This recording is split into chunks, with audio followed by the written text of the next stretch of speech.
on veut juger quelqu'un, on regarde d'abord son profil psychologique. C'est pour cela que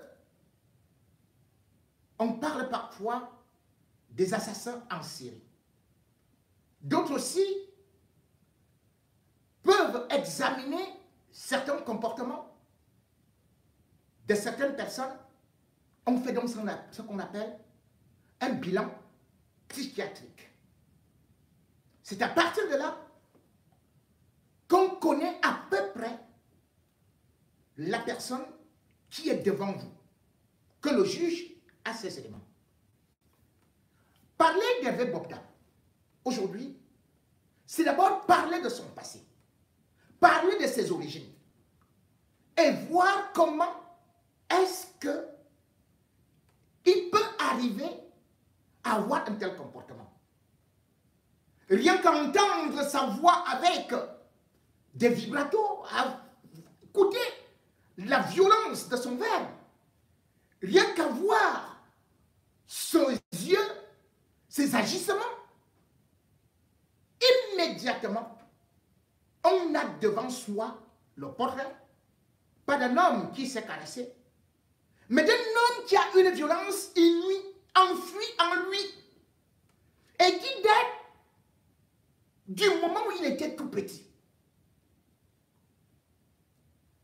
Son père, Abonamou Sadi, avait d'ailleurs avait bâti des appartements. De par ses comportements, tout petit, et surtout quand il est devenu adolescent, il a commencé à aller l'enfermer là-bas.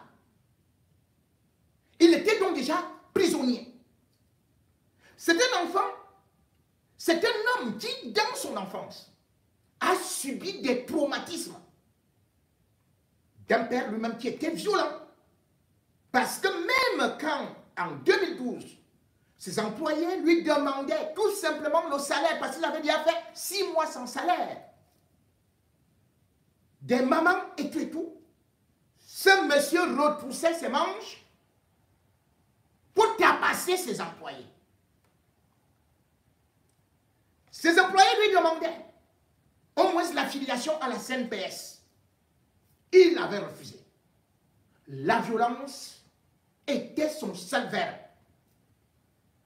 Au niveau du village à Banjou, tous ceux qui sont là-bas savent que lui, c'est monsieur du monde mystique qui a trempé, qui a fait des sacrifices, qui dans sa propre famille a enregistré beaucoup de morts.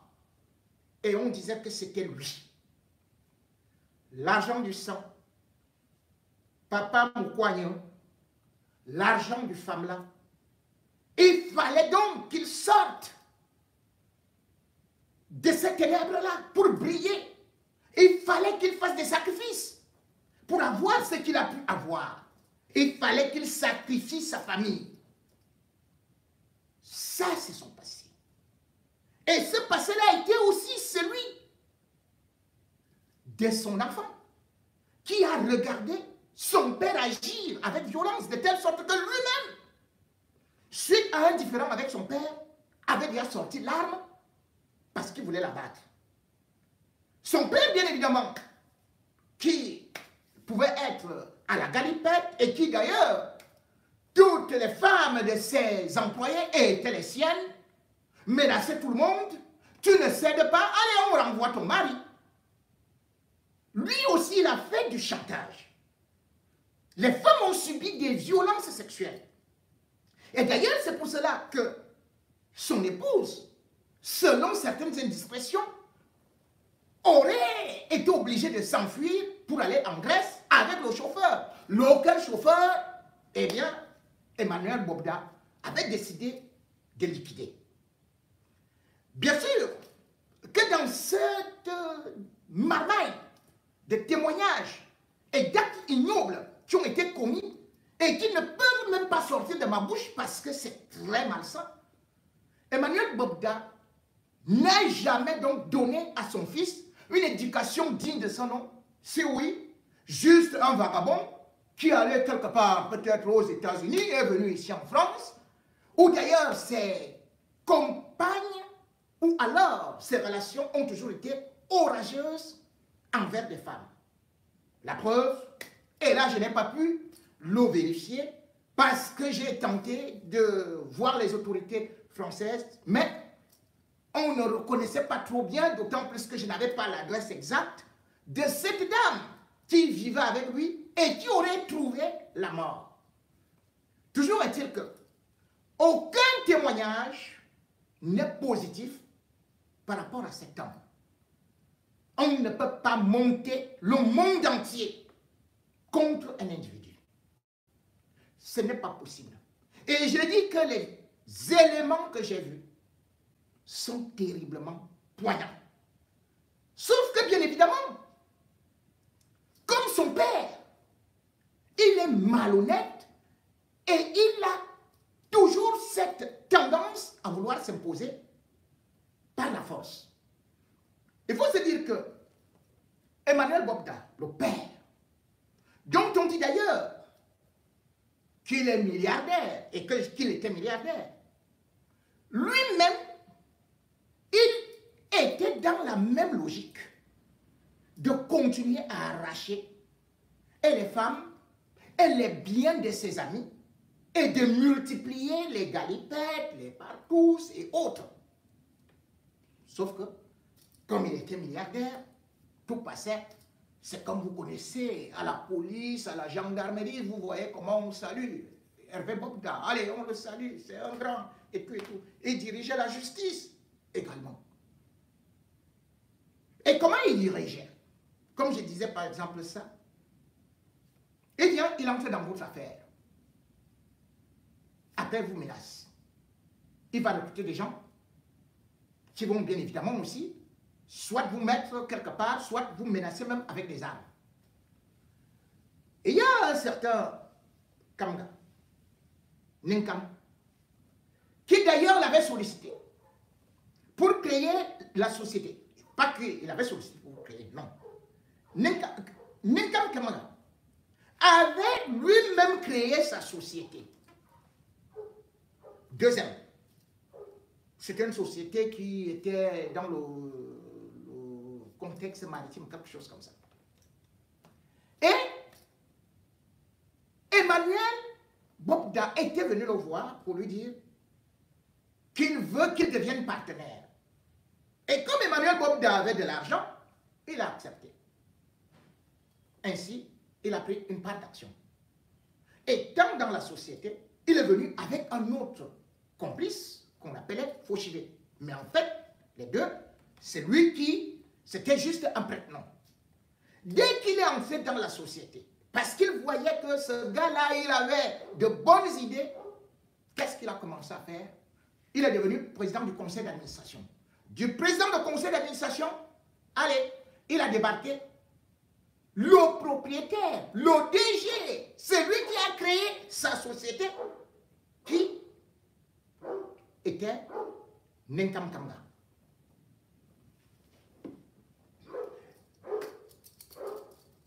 Les chefs supérieurs Bamileke, que vous connaissez, qui sont très respectés lorsqu'ils parlent, ont tenté de tout faire pour lui dire, ne fais pas ça à ton frère. Il y avait le chef Bawang, il y avait le chef Baham, il y avait le chef Bayangam, il y avait le chef Batier, qui se sont assis pour supplier cet individu-là. Il l'avait refusé. Il est parti. Il est parti voir là où il régnait à Douala. Douala. Il est parti porter plainte plutôt contre celui qui était le propriétaire de la société Ninkam Kamga. Kamga Ninkam. Et comme tous les juges le connaissaient, et c'est d'ailleurs son carnet d'adresse que son fils continue à utiliser. Il y avait un juge là qu'on appelait Abia ou quoi là, comme ça là, qui mangeait chez lui. Avec qui il faisait des partous. Il il organisait ça comme ça. Le gars a condamné le propriétaire de la société à 10 ans de prison. Et ce n'est pas tout. Hein. On a dit qu'il a volé sa propre voiture qui était évaluée à 15 millions. On a dit que comme il a utilisé longtemps la voiture là, il doit payer 352 millions. Après, on a aussi dit qu'il a détourné, ou bien quoi là, un client était venu déposer, et c'est sa fille qui lui a donné finalement 3 millions. Allez, on le condamne. Et on lui dit, il doit payer 292 millions. Et il a aussi dit que les avocats qu'il avait pris pour cette affaire-là, il faut qu'ils soient remboursés. Donc, le juge a décidé que on doit lui donner 85 500 000 pour les avocats. 85 millions. Voilà donc comment était le père d'Emmanuel Bobda. Emmanuel Bobda arrive donc quand son père, même quand son père était là, donc il avait déjà ses bras longs. Il connaissait déjà ce qu'on appelle le trafic d'influence. Il connaissait déjà tout ce qu'on appelle aussi les massacres, le sang. Puisque lui-même, il est parti se mettre dans des sectes. On dit que c'est depuis la France, mais au Cameroun, on va vous dire beaucoup de choses.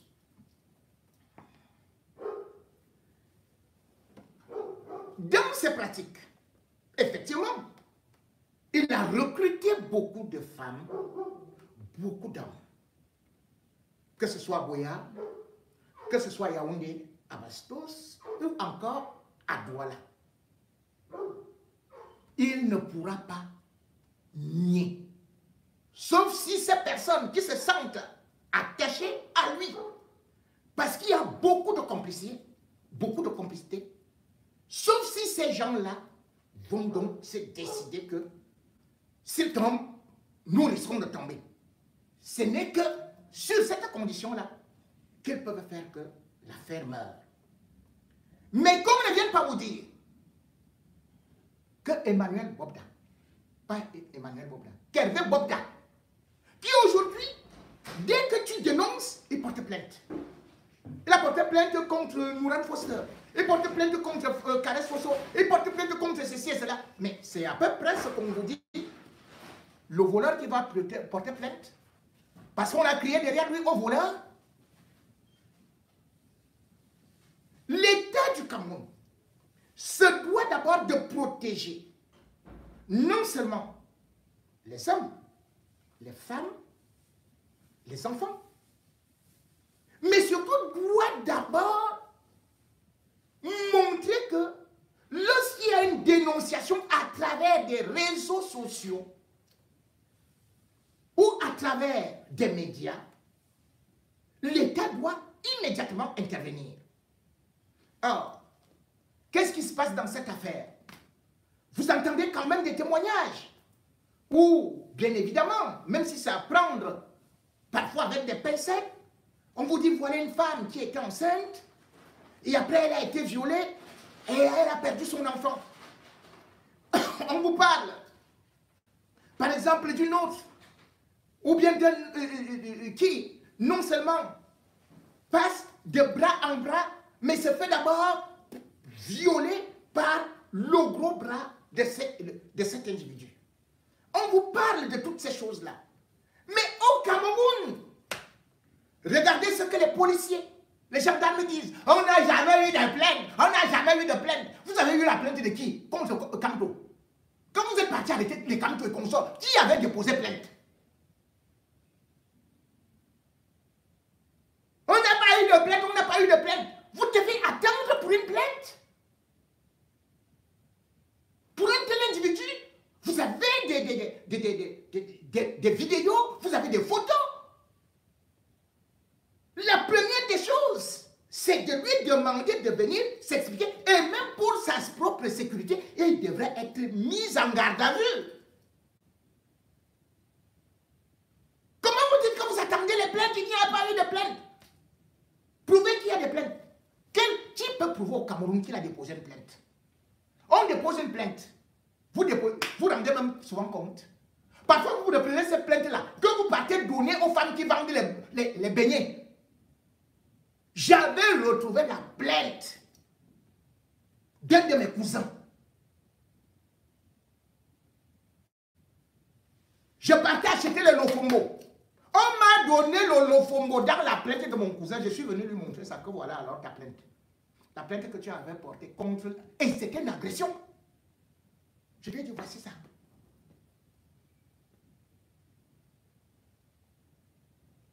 Quelle est cette police? Quelle est cette gendarmerie qui ne sait agir que sur les opposants? Sur des journalistes, sur les défenseurs des droits de l'homme. Et vous laissez quelqu'un qui a commis autant d'exactions sous prétexte que vous n'avez pas eu de plainte. Même quand il y a eu des plaintes,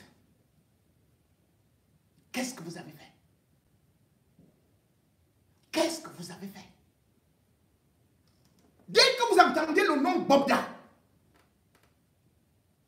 allez, tout le monde abandonne. Tout le monde abandonne. Aujourd'hui, ce que vous êtes en train de voir là, oui, c'est parce que les réseaux sociaux existent. Mais il y a eu des scandales plus que ça. Toujours impliquant Bobda. Parce que là, on vous parle, par exemple, de la distribution du sida, de ceci et de cela. Mais là même encore, certains peuvent vous dire que parce qu'on a laissé des filles dans une pauvreté, dans un dénuement, c'est un piège qui se referme sur des enfants. Mais est-ce que vous savez qu'il y a un autre Bobda qui a créé le plus grand scandale du monde en matière de contamination du sida? Il s'appelle Alexis Bobda. Alexis Bobda. Le monde entier a découvert à travers un reportage de France 2. Nous sommes 15 janvier 2004. Un reportage incroyable. Et ce reportage montrait quoi? Ça montrait que Alexis Bobda avait recruté 400 filles à Douala pour se faire contaminer au sida.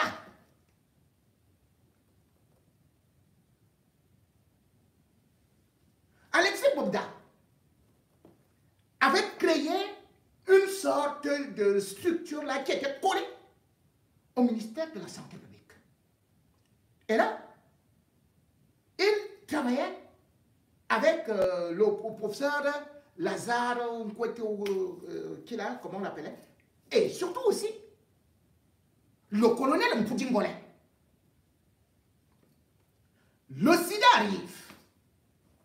Et Microsoft, Bill Gates, Microsoft et Melinda Gates décident de vouloir faire ou faire des essais sur le sida. Quel pays ils trouvent? Le Cameroun. Le Cameroun. Le projet est financé parce que ça se passe dans un laboratoire américain qu'on appelle GEDID.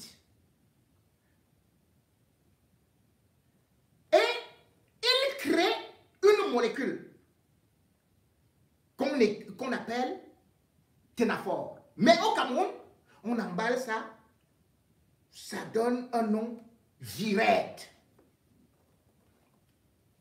Et il vient m'expliquer que c'est pour prévenir le sida.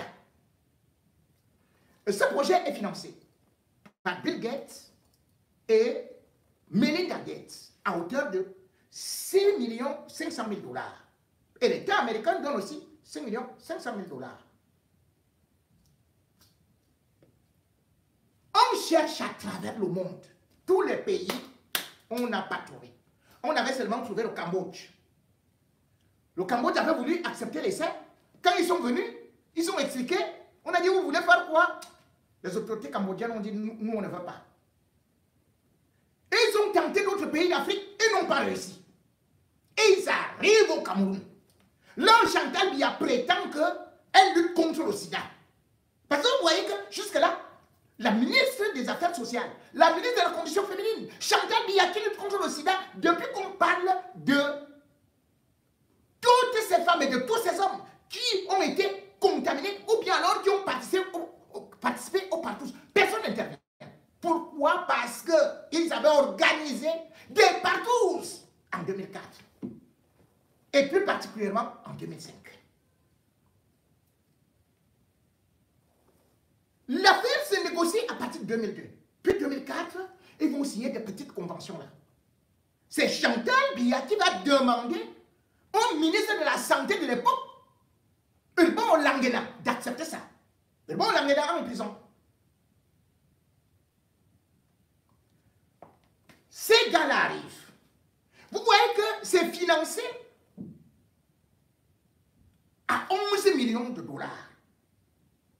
Alexis Bobda va déclarer au Cameroun que c'est 800 000 dollars avec les Poutine Corée.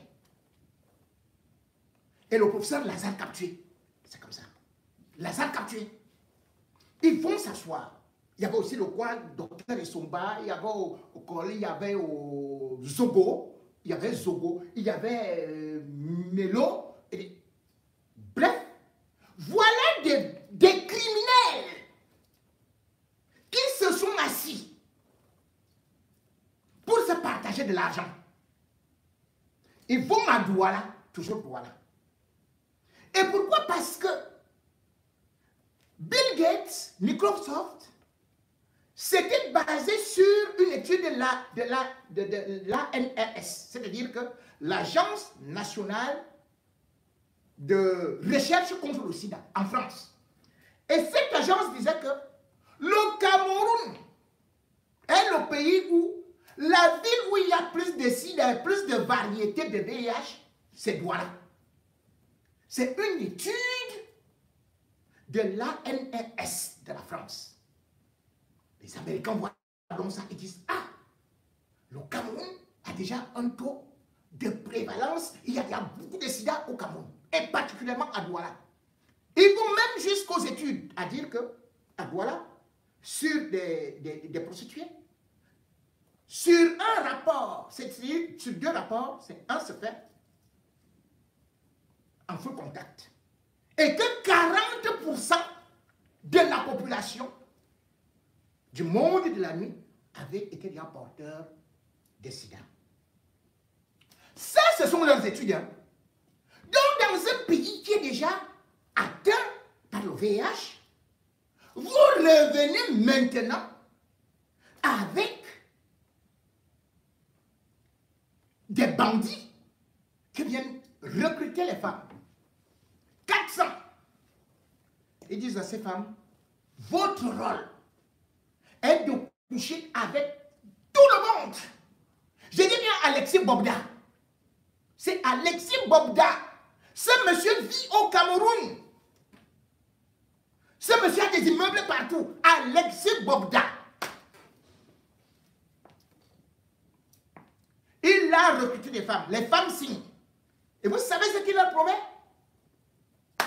2500 par mois. Plus quelques condoms. Et on leur dit, juste vous partez faire des examens. Pour 30 000 francs, c'était pour au début du recrutement.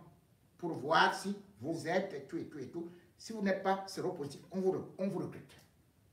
Dès que vous êtes recruté, on vous dit maintenant vous devez coucher avec des gens. Sans préservatif. Et on vous donne le comprimé. Un comprimé qu'il fallait boire chaque jour, une fois. C'est ça qu'ils appelaient virette. Un truc qu'on appelle téléphone. Interdit dans le monde entier. Alexis Bobda C'est comme ça que les prostituées à Douala, toutes les filles même qui n'étaient pas des prostituées, des étudiantes, des femmes mariées, étaient recrutées par Alexis Bobda pour aller au lit avec des gens sans préservatif. Ils avaient pris 8 000, c'est ça qu'ils avaient dit, hein, que c'était... mais en réalité, l'argent qui venait des Américains, ils enlevaient 2 ou 3 zéros. Leur secrétaire supprimait ça. Et dans la maison, on présentait une autre facture. C'est comme ça qu'ils jonglaient avec cet argent-là. Vous vous rendez compte? Le ministère de la Santé, la Fondation Chantal Biya ont vendu les Camerounaises. Et ont demandé à ces filles-là, c'est-à-dire que tu dois venir dire que j'ai déjà couché avec 10, avec 5. C'est comme ça donc que les partout se multiplient à Douala. C'est comme ça donc que le sida devient partout à Douala. C'est l'État du Cameroun qui a installé ça. Chantal Biya, le ministre de la Santé de l'époque, qui d'ailleurs lui il a dit qu'il n'a fait qu'obéir. Parce que quand ça avait été négocié, il n'était pas là, au Languedoc. Et après, il y avait Alexis Bobda, qui était le cerveau du crime. Et au ministère de la Santé, c'était là. Et d'ailleurs, même le frère d'Alexis Bobda, il était mort lui-même de sida. Même le docteur Poutine Golé, là, lui-même, il est mort de sida. Hein. Enfin, le colonel Poutine Golé, lui-même. Regardez donc ce que ces gens avaient fait à cette époque-là. Quand le reportage, complément d'enquête, de France 2 est sorti. Mais qu'est-ce que le gouvernement camerounais a fait? Rien du tout. On demande tout simplement que les gens là doivent prendre les filles qui ont eu le sida en charge. Dès que tu revenais, on te fait le test. On voit que tu as le sida. On t'écarte. Voilà le travail d'Alexis Bobda. On écarte les filles. C'était des deuils partis. Alors que c'est le même laboratoire qui avait des médicaments pour la thérapie, mais qui refusait de distribuer ces médicaments aux femmes qui avaient été atteintes à cause d'Alexis Bobda. Donc quand on vous parle de partous, c'est une politique qui a été installée au Cameroun. C'est une politique pour détruire la jeunesse. Et aussi, tout ce qu'on vous parle de sodomie et de consorts, veuillez m'excuser de ces mots-là, c'est installé par ces gens qui sont dans les sommets de l'État et dont le but est de vous puiser de l'énergie, de puiser l'énergie à la jeunesse, de puiser l'énergie, leur étoile, et de vous laisser mourir.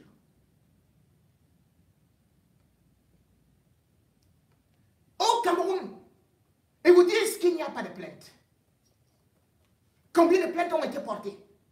Combien de scandales ont été révélés à partir de l'étranger?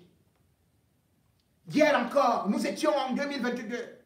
C'est Molina, ou bien en 2023, là, c'est récent, Molina, un journaliste français, qui était en train de révéler le réseau de pédophilie dans le football camerounais.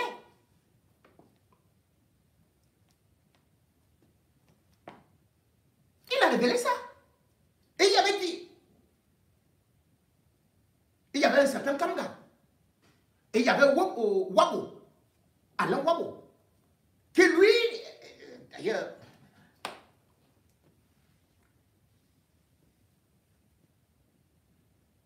qu'est-ce qui s'était passé?